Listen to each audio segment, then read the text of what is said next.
നമസ്കാരം. Media vision വാർത്തകളിലേക്ക് സ്വാഗതം. Kerala state service pensioners association Perambra മണ്ഡലം കലാ സാംസ്കാരിക വേദിയുടെ ആഭിമുഖ്യത്തിൽ കലോത്സവം പേരാമ്പ്ര ദയ ഓഡിറ്റോറിയത്തിൽ സംഘടിപ്പിച്ചു. ഗാനരചയിതാവ് രമേശ് കാവിൽ ഉദ്ഘാടനം ചെയ്തു.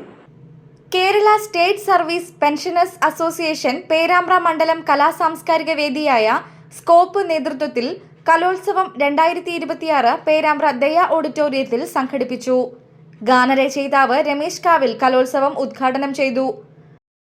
കൈകേയിയുടെ ആഗ്രഹപ്രകാരം മകൻ രാമന് 14 വർഷം കാട്ടിലേക്ക് അയക്കണം എന്ന തീരുമാനമുണ്ടാവുകയും വളരെ ദുഃഖത്തോടുകൂടി ദശരഥൻ അത് ഏറ്റെടുക്കുകയും ചെയ്ത് ശ്രീരാമലക്ഷ്മണന്മാരെ സീതയെ ഉൾപ്പെടെ കാട്ടിലേക്ക് അയക്കുന്ന രംഗമെത്തുന്നു.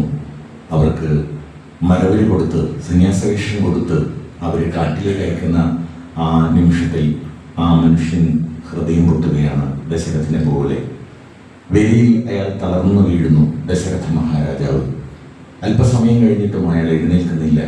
അവിടെ ആളുകൾ ഓടിച്ചെന്ന് വിളിച്ചുണർത്താൻ ശ്രമിക്കുമ്പോൾ അദ്ദേഹം ഈ ലോകത്ത് നിന്ന് വിട പറഞ്ഞു കഴിഞ്ഞിരുന്നു.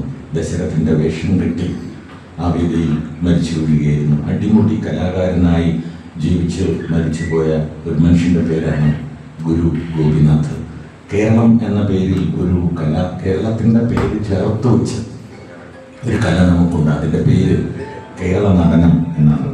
കഥകളിയെ പരിഷ്കരിച്ച് അത് അല്പം കൂടി ജനകീയമാക്കി ലളിതമാക്കി അവതരിപ്പിക്കുന്നതിൽ വലിയ പങ്ക് വഹിച്ച ആളാണ് Guru Gopinath.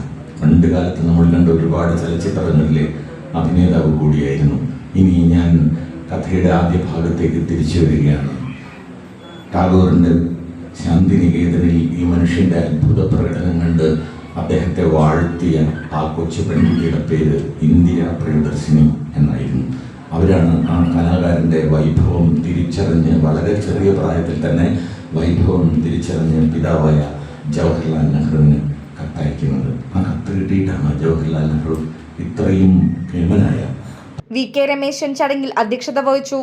K C Venugopal, O M Rajan master, Velayudhan Keezhariyur, K M Sreenivasan, Bhaskaran Kottakkal എന്നിവർ ആശംസകൾ അർപ്പിച്ച് സംസാരിച്ചു.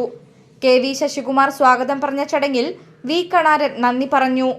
ലളിതഗാനം, ചലച്ചിത്രഗാനം, കവിതാലാപനം, മാപ്പിളപ്പാട്ട്, മോണോ ആക്ട്, മിമിക്രി, പ്രസംഗം, നാടൻപാട്ട്, നാടോടി നൃത്തം, സംഘഗാനം, സ്കിറ്റ് തുടങ്ങിയ ഇനങ്ങൾ പഞ്ചായത്തുകൾ തമ്മിലായിരുന്നു മത്സരങ്ങൾ.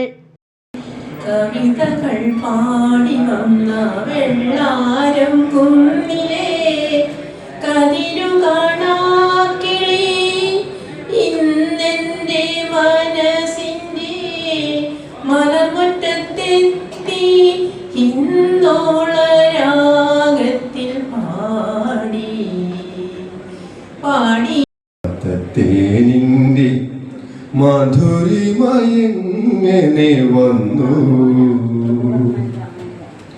പറയൂ നിൻ ഗാനത്തിൽ നുകരാത്ത തേനിന്റെ മധുരിമയെങ്ങനെ വന്നു നിശയുടെ മടിയിൽ നീ വന്നു പിറന്നൊരാ നിമിഷത്തിൻ ധന്യതയാരോ നിശയുടെ മടിയിൽ നീ വന്നു പിറന്നൊരാ നിമിഷത്തിൻ ധന്യതയാലോ. രീതിയിലുള്ള കാര്യങ്ങൾ ഇന്ന് ഉണ്ട്. മാത്രമല്ല, നമ്മുടെ സ്കൂളിൽ നിന്ന് 10ാം ക്ലാസ് പിരിയുന്ന സമയത്ത് വളരെ മനോഹരമായ ഒരു ഓട്ടോഗ്രാഫ് എന്ന് പറഞ്ഞൊരു പുസ്തകമുണ്ട്. നമുക്ക് മനോഹരമായ പുസ്തകം. ആ പുസ്തകത്തിൽ വളരെ മനോഹരമായി നമ്മൾ എഴുതി ചേർക്കുന്ന സ്നേഹത്തിൻ്റെ വരികളുണ്ട്. ഇന്ന് ആ വരികൾ കാണാൻ നമുക്ക് കിട്ടുന്നില്ല എന്നുള്ളതാണ്.